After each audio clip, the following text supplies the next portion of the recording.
I'm supposed to show everybody who's here, right? Hi. Vicky, Before and baby, after. mama, Oh, that was Chris. leave in the middle. A nation, as a society, forms a moral person, and every member of it is personally responsible for his society. Thomas Jefferson.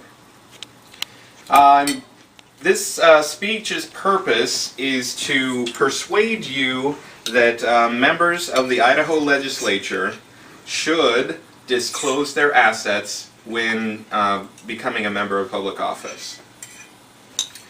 And I know some people might be hostile to that idea. They feel that maybe oversight of those things may cost too much, but I believe and think that I can persuade you to believe as well that it's in our best interest to protect the assets and make sure that they are being used for their intended purpose. And for those that agree with me, I applaud your common sense and fiscal responsibility. So for this speech, I draw upon the fact that I am a citizen of this state, and I believe it's my responsibility and everyone's responsibility to be more involved with the public process and make sure that our representatives are doing their jobs properly. I also draw upon local print media and an organization called Center for Public Integrity. So in this speech, I will show that there is a problem with conflicts of interest in the Idaho legislature. I will show how disclosing personal assets when joining the legislature may alleviate that issue and some side benefits of that as well. So,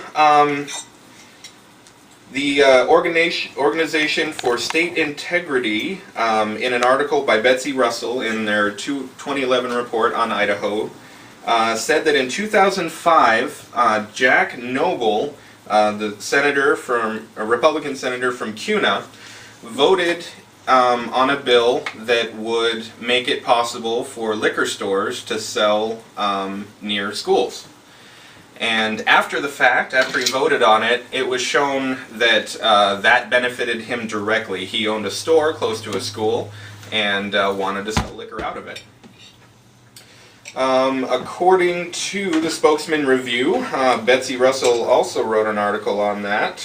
In 2012, Senator Monty Pierce, a Republican senator from New Plymouth, voted on oil rights when he in fact owned some, and voted on it several times without saying that he owned oil rights.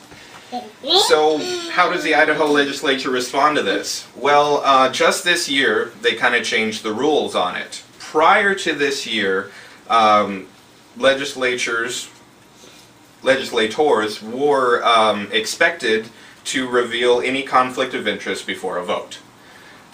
This year they changed that to, if any conflict of interest arises, they will have a closed-door session with 3 Democrats and 3 Republicans.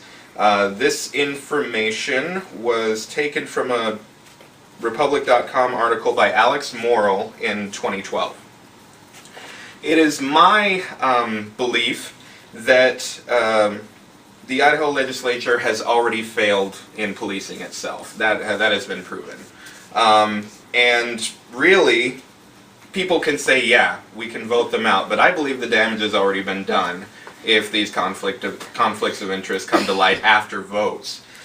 And I would like us all to remember Enron at the beginning of this century.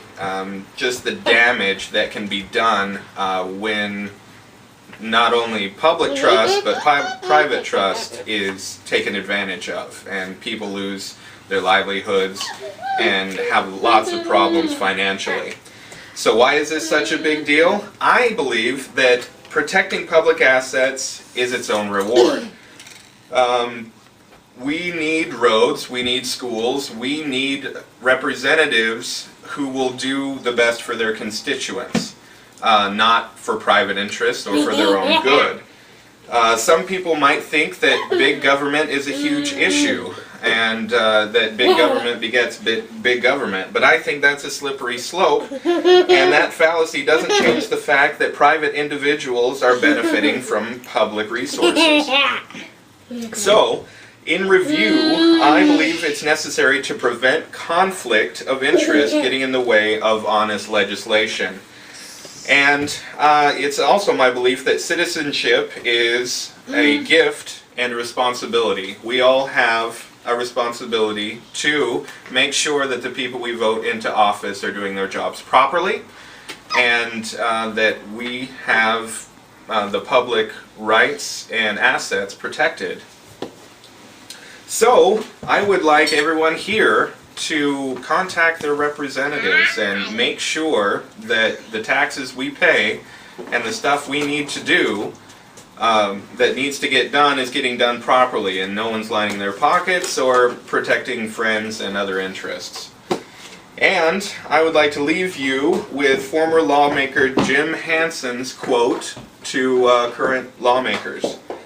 You're going to be entrusted with the public's assets. That's why the public has a right to know where your interests are. Thank you. Yay! I heard that you heard it earlier. Okay, so